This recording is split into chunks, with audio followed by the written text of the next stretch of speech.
Vous êtes à l'écoute de la Voix protestante, au micro Georges Quenon. Bonsoir à chacune et chacun d'entre vous. Ce soir, nous recevons la pasteure Marie-Pierre Thonon. Elle nous emmènera à la fin des évangiles, principalement celui selon Jean au chapitre 20. Nous y rencontrons des disciples de Jésus, encore sous le choc de la résurrection, ou plutôt du tombeau vide, qui en tout cas n'impressionne pas un certain Thomas, qui n'arrive pas à croire ce que les autres racontent et croient. Voici une ultime béatitude, thème de la méditation de Marie-Pierre.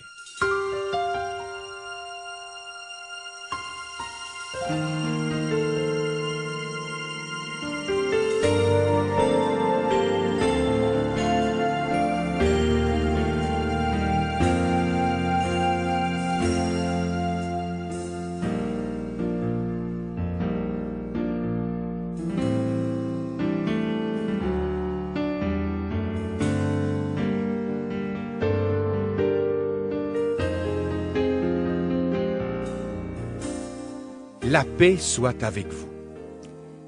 Le jour même où les femmes reviennent du tombeau de Jésus, en annonçant que la pierre qui le refermait a été roulée, et qu'elles affirment avoir vu le Maître Jésus vivant, debout tout près d'elles, ce jour-là, les disciples choisissent de s'enfermer à double tour, par crainte des autorités. On les accuse de vouloir mettre le feu au temple, alors qu'eux, ils sont paralysés par le deuil, et ils jeûnent pour transcender leur peine. Or, voilà Jésus. Il est au milieu d'eux. On ne dit pas qu'il passe par la porte, ou au travers de la porte. On ne dit pas qu'il arrive, qu'il vient, non. Il est là. C'est la première visite du ressuscité à ceux qui l'ont suivi durant son ministère, la première visite qu'il fait à ceux qui l'ont si vite abandonné aux mains de ces tortionnaires. Et il leur dit, « La paix soit avec vous. » Aucun reproche, aucun commentaire culpabilisant, aucun procès pour savoir lequel d'entre eux était le plus lâche, lequel d'entre eux aurait dû faire quelque chose, dire quelque chose. Non, rien de tout cela. Aucun reproche. Mieux, cette belle salutation, « La paix soit avec vous. » Vous vous imaginez, vous, retrouver des amis qui n'ont pas pu vous aider quand vous en aviez besoin? Des amis qui se sont écartés de vous parce qu'ils ne savaient pas comment vous aider? Et puis juste leur dire « La paix soit avec vous ». C'est une fameuse phrase, et il faudrait s'entraîner à la dire plus souvent. La paix soit avec vous. Ayant ainsi parlé, Jésus souffle sur les disciples et leur dit « Recevez l'Esprit Saint. » Comment ça? Mais Seigneur, tu prends de l'avance? Il faut attendre acte 2 pour recevoir l'Esprit Saint. Il faut attendre le vent, les langues de feu, le bruit, la Pentecôte, quoi. Recevez l'Esprit Saint? Mais oui, nous passons trop souvent vite sur ce court verset de l'Évangile de la Résurrection, sans lui permettre d'ouvrir nos yeux, obsédés que nous sommes de fêter la Pentecôte à la bonne date, c'est-à-dire 50 jours après Pâques, et avec le bon texte, celui d'acte 2. Or, le soir du même jour qui s'est levé sur le tombeau vide, Jésus souffle sur les disciples en leur donnant cet ordre « Recevez l'Esprit Saint ». Et puis, on ne sait rien de plus. Thomas, Didyme, il n'était pas là avec les autres disciples. Et les autres ont beau tout lui raconter avec enthousiasme, il ne les croit pas. Il dit, « Si je ne vois pas dans ses mains la marque des clous, si je n'enfonce pas mon doigt à la place des clous et si je n'enfonce pas ma main dans son côté, je ne croirai pas, je ne croirai sûrement pas. » Est-ce que Thomas ne croira pas le récit que lui font ses amis? Ou ne croira-t-il pas au retour de Jésus, à sa résurrection? Ou bien a-t-il perdu la foi d'une manière générale et ne croira-t-il plus en Dieu? Nous ne le savons pas. Il dit « Si je ne vois pas, je ne croirai sûrement pas.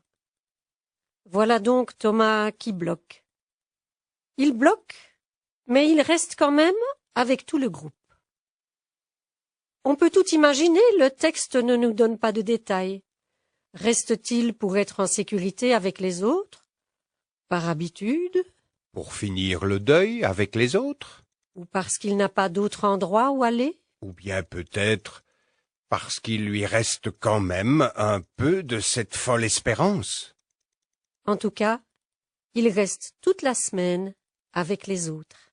Les étoiles une à une s'allument au ciel du soir. Je regarde la lune rose sur ce fond noir. Moi je t'aime comme un arbre porte ses fruits, comme la lune aime la nuit. Je ne peux pas te dire pourquoi, je crois que je suis né pour toi. Je ne veux pas que tu sois triste, le simple fait que tu existes est pour moi un tel réconfort.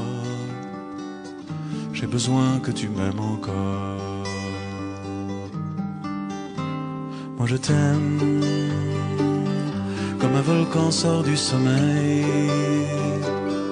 comme un fruit gorgé de soleil, comme un saumon dans un torrent qui remonte à contre-courant. Où que tu sois sur l'horizon, tu es ma route et ma maison, ma sagesse et ma déraison, le premier mot de ma chanson. Et je t'aime encore plus fort qu'auparavant, comme un ami, comme un amant, comme une vague se soulève pour venir caresser la grève. Il ne faut pas que tu sois triste, le simple fait que tu existes est pour moi un tel réconfort. Je voudrais que l'on s'aime encore, où que je sois dans l'univers, tu es ma force et ma lumière, et j'avance dans la nuit noire, là où tu poses ton regard.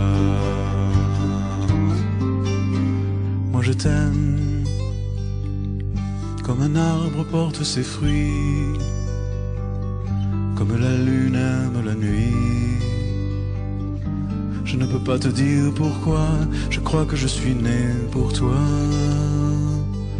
Au dernier vers de la chanson, quand les étoiles disparaîtront, il restera sur l'horizon ta sagesse et ma déraison, ta sagesse et ma déraison.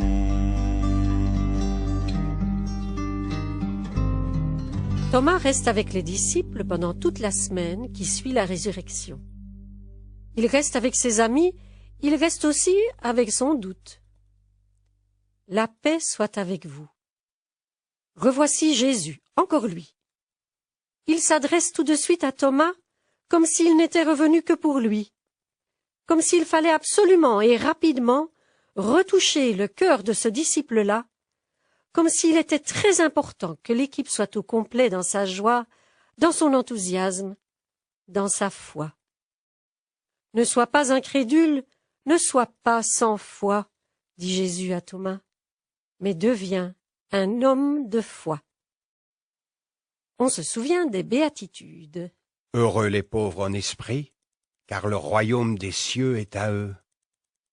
Heureux ceux qui pleurent, car ils seront consolés. Heureux ceux qui sont doux, car ils hériteront la terre. Heureux ceux qui ont faim et soif de justice, car ils seront rassasiés. C'est dans l'évangile de Matthieu, au chapitre 5. Oui. Et dans ces béatitudes, Jésus développe pour nous tout le bonheur qu'il y a à être croyant, à être homme et femme de foi.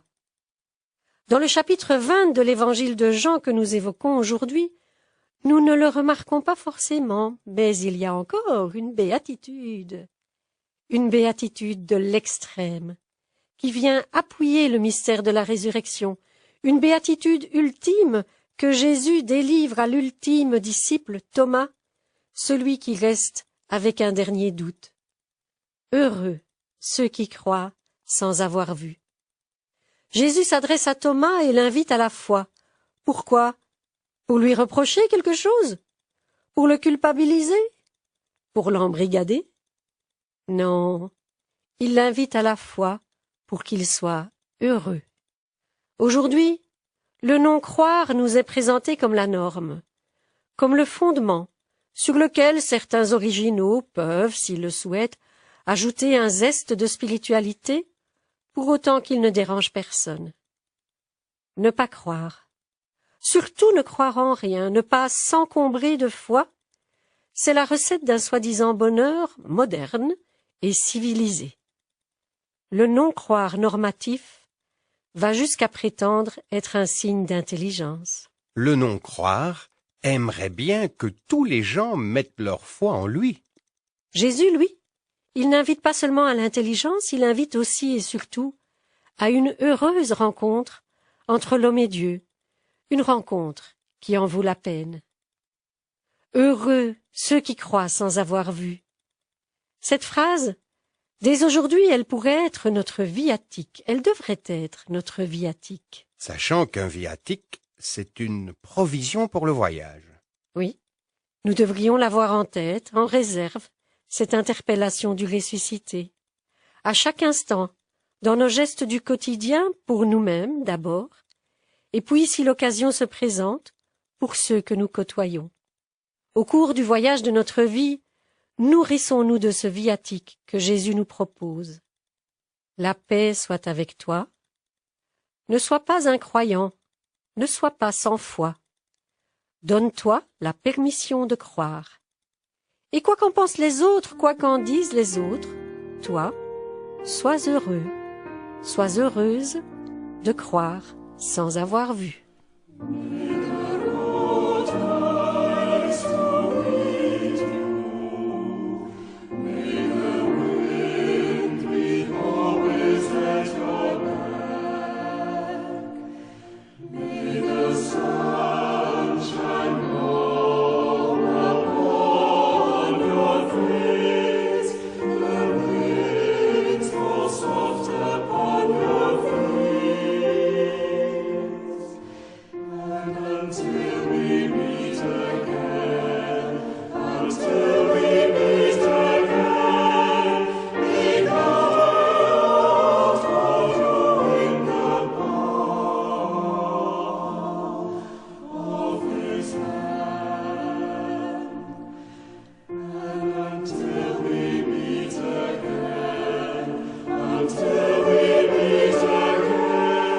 Vous pouvez obtenir le texte de la méditation de la pasteure Marie-Pierre Thonon sur simple demande adressée à la radio-télévision protestante, rue Brognier 44 à 1070 Bruxelles. Vous avez aussi la possibilité de consulter le site www.aprt.be. C'était La Voix protestante. Je vous souhaite une très belle soirée et vous fixe rendez-vous à samedi prochain.